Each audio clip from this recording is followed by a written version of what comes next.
Welcome to everyone to the worksheet 8 discussion. So this week we'll be looking at the content of worksheet 8. Worksheet 8 is based on graphs and again on quadratic functions.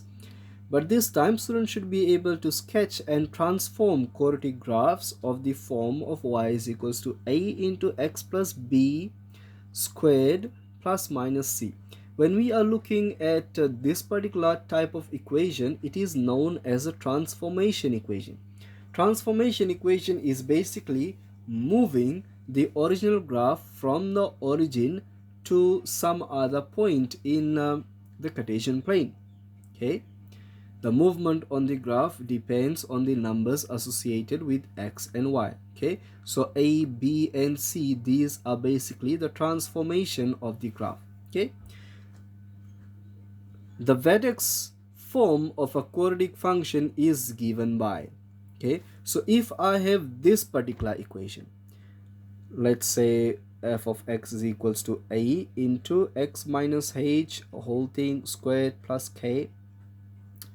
H is a number inside the bracket, right?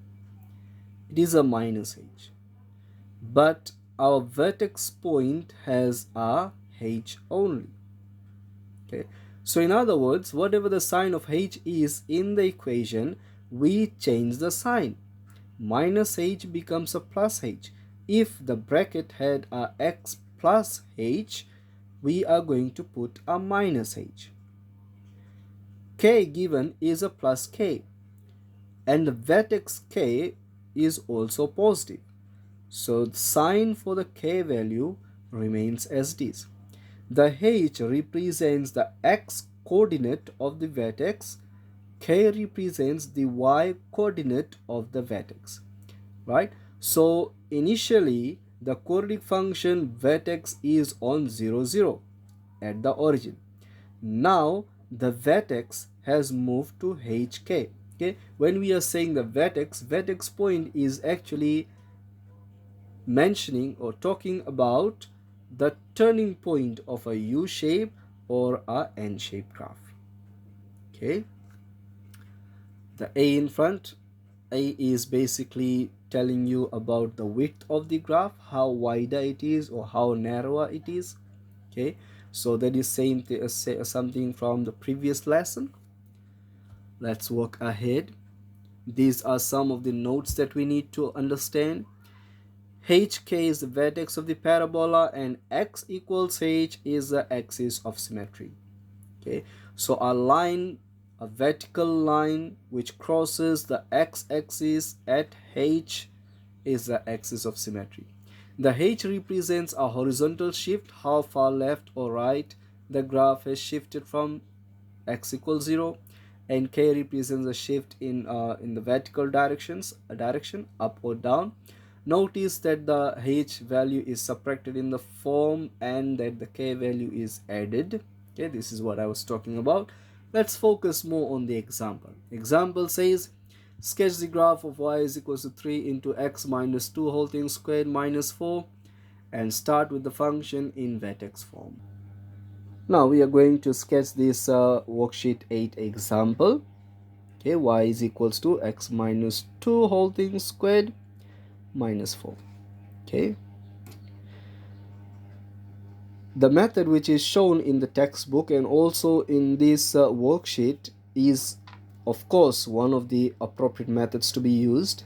However, we will try to stick our working to the intercept method, right? So let's use the intercept method in order to draw this graph.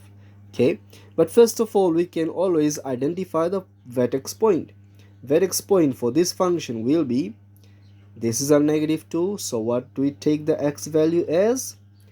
Negative 2, it was a negative h, so we just take the h. 2. Negative 4, the sign remains negative 4. Okay, the sign for x changes, the sign for y number remains.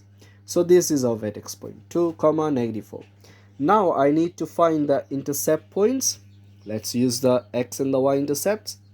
X intercept, the rules are still the same. Y is equals to 0, so in place of y we put a 0. 0 equals 3 into x minus 2 squared minus 4. Let's solve this. I can take the minus 4 to the other side first. So we get a 4 equals 3 into x minus 2 whole thing squared. Divide by 3, cancel. 4 third equals x minus 2 whole thing squared. And then we do the square root, both sides. Cancel. X minus 2 is equals to root of 4 over 3. Okay, let's do that in the calculator. Square root, open bracket, 4 over 3. Okay, the use of brackets is very important. Equals 1.15. So we get a 1.15 here. Solve for x plus 2, cancel. Just before this, ensure that we have a plus minus, right? So the answers for x are x is equals to 1.5 plus 2, x is equals to negative 1.5 plus 2. We are going to get two x values. 1.5 plus 2 is 3.5, and here negative 1.5 plus 2 is 0.5. These are my two x values, and in order to find the y-intercept, x is equals to 0. So this time in place of x we are going to put a 0. Y is equals to y-intercept x is 0, right? So y is equals to 3 into 0 minus 2 whole thing squared minus 4. We are only left to do the solving. I can type the whole thing in the calculator and let's see what we get. So let's type 3 open bracket 0 minus 2 squared minus 4 equals, we get a 8. So equals 8. My coordinates are 0, 8, 0.5, 0, 3.5, 0. The writing of the coordinates do become important if the question is divided up into parts. If you have a look at the exercise question for this worksheet, that one requires for you to find the intercepts. So this working that is here is necessary for you to do the exercise question. Once we have found all the coordinates, the last thing is just plotting the graph. So I'm going to get my Cartesian plane first.